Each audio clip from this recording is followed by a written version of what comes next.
Hello everyone. How's everyone doing on this fine, beautiful day? At least it is a beautiful day here.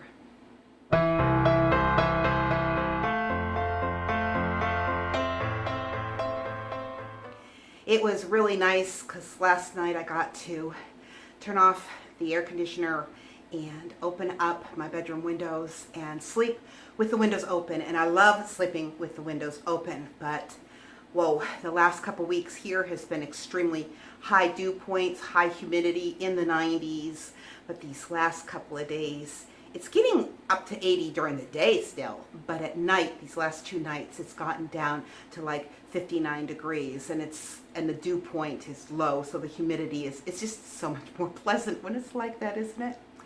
So yeah, the sun is shining, and I don't know if I updated everybody. In fact, I know I didn't talk about this here on my channel, but Mindy Lou on Saturday, I discovered a really bad sore on her, and I ended up taking her to the vet. The vet said that she was most likely, it was a burn.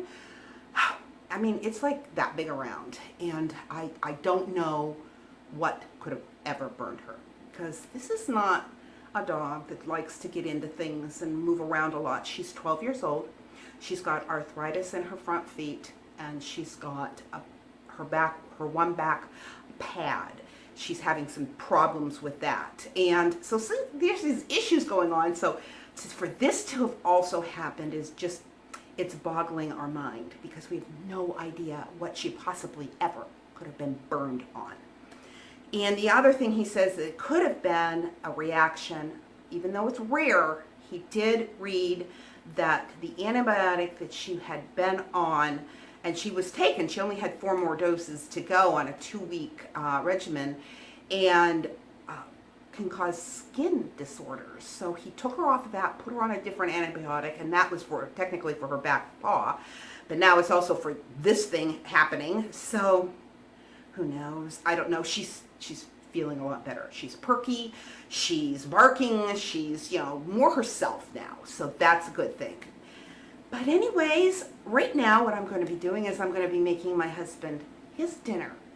And I am going to be making him, I don't even know, it's something I do. It's on flatbread. So I thought maybe I could show you a really simple, quick meal that you can also do if you're just, not in the mood to really do a whole lot.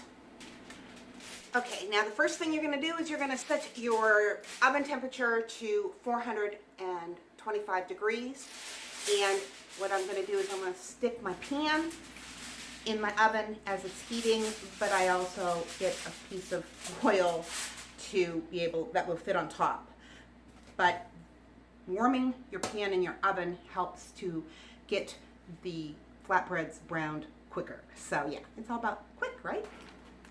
Now I happen to get my flatbreads at a store that is, it's called Wegmans. I know it's not national store, but this is what the package looks like, and it's just called Brooks bread. It's actually considered to be a thin pizza crust. Comes in like this little plastic thing, and you get 4 of them. It's not really expensive, and this is what it looks like. So, yeah, that's what it looks like. So I just set those aside, and you're going to need a zucchini or a yellow squash, whatever you happen to have more of right now that it's all coming in, and yeah, you need to eat it. Some mushrooms, an onion, and I'm using a mix of mozzarella, shredded mozzarella, and Italian cheese blend because I need to use up this mozzarella. It's like almost gone. You can even use the fresh mozzarella and just break it up and also, so whatever you have on hand is going to work, is what I'm trying to say. So the next thing we're going to do is get a small bowl, your Italian seasoning, some olive oil. So yeah, I got to get my seasoning and my olive oil, and yeah. Now for the zucchini, of course, we're just going to cut off our ends here, and then I'm just going to slice it down the middle so that you can make half rounds.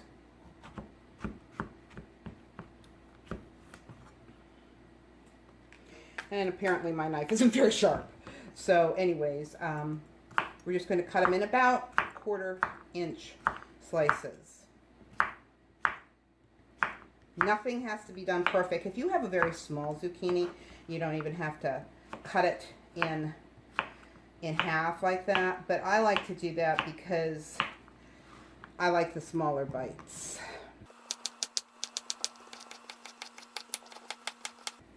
All right, now I'm just going to set that aside, and now we're going to slice our mushrooms. Some of them, if they're really big like that, just cut them in half, because you want it to be more bite-sized pieces on your, because you're basically making kind of like a vegetable pizza here, so don't need to have huge pieces on there.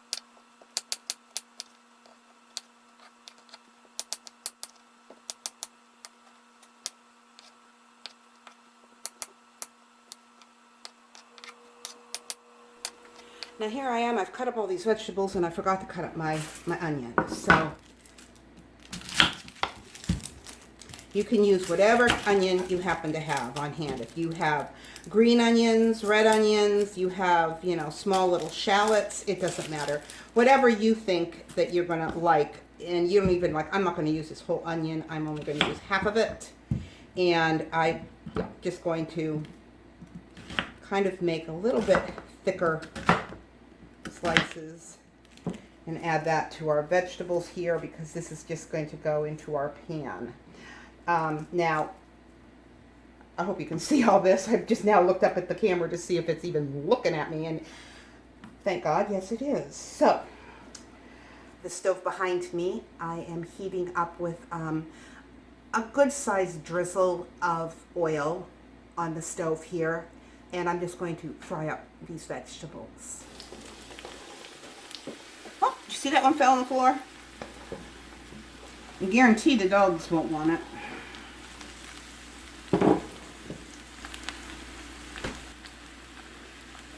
Now what I like to do is just kind of give this a stir to kind of get that oil coated on some of these.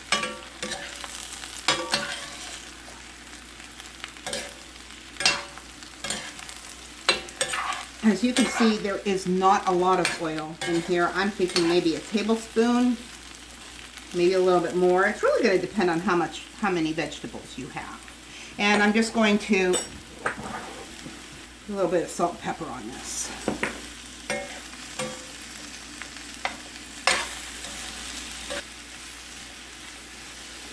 Now I do have this, at least I do now have this on a rather medium-high heat, because we want everything to kind of get a little browned. So while our vegetables are cooking, I'm just going to add maybe about 3 tablespoons of olive oil.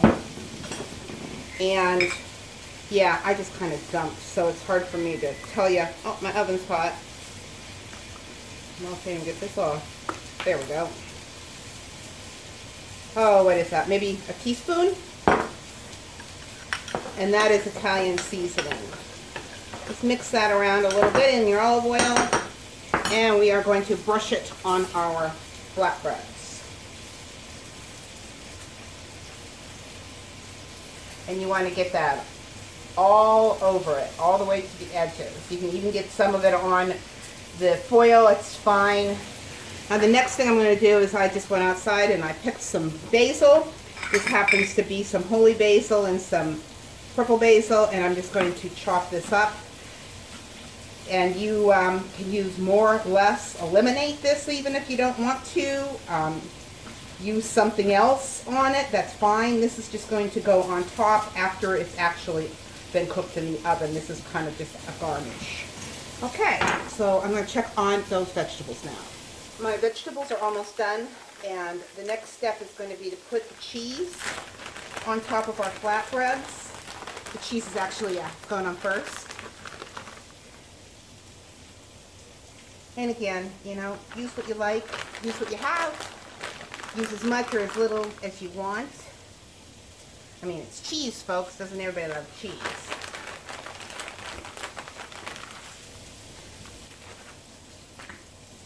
And yeah, I'm going to get the vegetables now.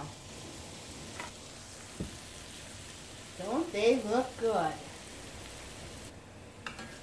He's going to sprinkle these on top of these flatbreads. And actually, you can use this recipe with just about anything you want to put on top. I just really enjoy the flatbreads. I think that it's probably one of our favorite summertime dishes because it doesn't take a lot of time, and sometimes I'll even have Rick grill this outside, the vegetables. So the next thing I'm going to do is I'm actually going to just take a little bit, just a pinch, and sprinkle a little more Italian seasoning over the top of these vegetables. And yeah, then I'm going to put them in the pan. So I'll get my pan. And please remember, this has been in the oven, so it's extremely hot. I try to put a little bit of space in between them so that get some air circulated, and just stick them in the oven. Now this, depending on your oven, is probably going to take about 7 minutes, maybe 8 minutes. And basically, once that edges start to brown just a little bit more, and the cheese starts to get kind of melty and bubbly, it's done because everything's already cooked. So yeah, and I just take a pizza cutter and I just lift that foil right off, put it on my cutting board, and take a pizza cutter and put it on our plates, and hey, we're good to go. And I hope that somebody gives this a try, and you can please let me know if you do, because yeah, it's one of our favorites. So anyways, talk to you in just a little while, because as soon as this is done, it's dinner time here.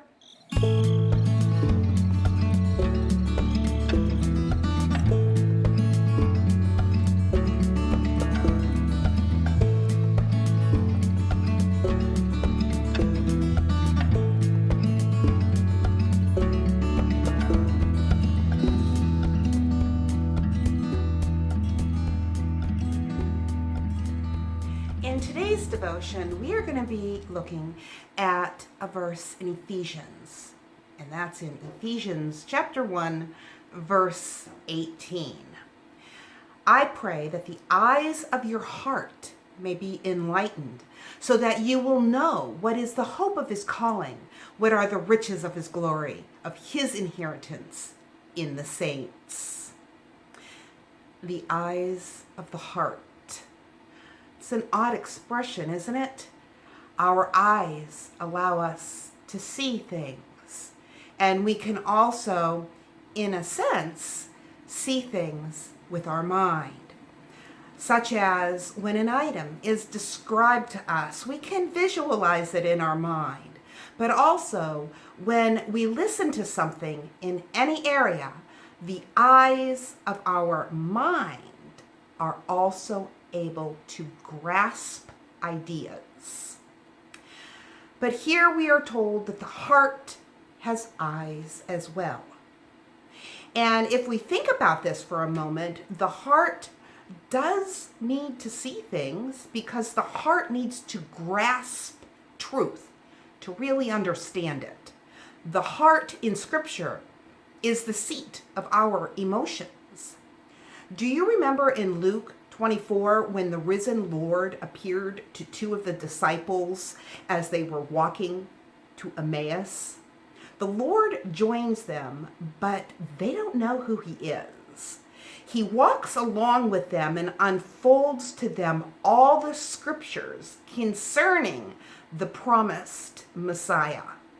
Then afterward, they say to one another, "Were not our hearts burning within us while he talked with us on the road and opened the scriptures to us?"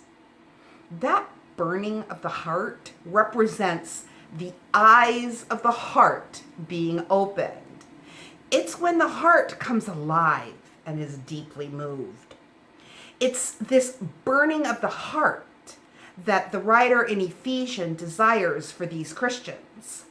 When the heart begins to burn with truth, when it takes root in one, they just simply must respond. And you know with certainty that God is real, that he is alive. It's when you get on your knees to pray, believing in a miracle, and even when nothing has outwardly changed, your circumstances, they're the same. Your loved ones still need saved, but you believe that God is able, but more than able, he is willing.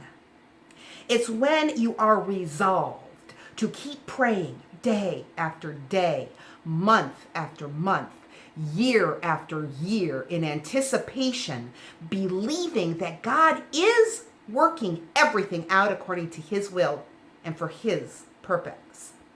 It's not asking for material things that perish, but asking for the things that are eternal. This is the testimony to the power of prayer to open the eyes. You see, it isn't enough to simply teach truth, because you will never affect the whole person until the eyes of their heart have been enlightened. When truth has moved from the head down to the heart, and it has gripped the emotions, then the will of the person is properly motivated. Then the person begins to grow tremendously. My prayer today is for each one of us this week to look to the Father and to ask him to open the eyes of our heart.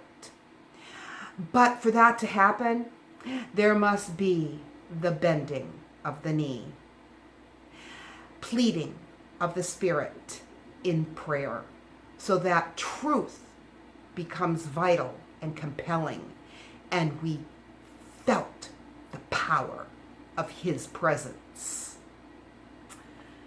Life does happen, and we can enjoy it. And faithful prayer shortens one of the longest distances known by humanity, which is the distance between our head and our heart. I hope everybody has a wonderful week. I pray that this has inspired you to ask the Lord to open the eyes of your heart, because it's then that he can reveal who he is, his desires for your life, and you will know the power of his love and his presence in prayer. God bless, and I will talk to you again next week.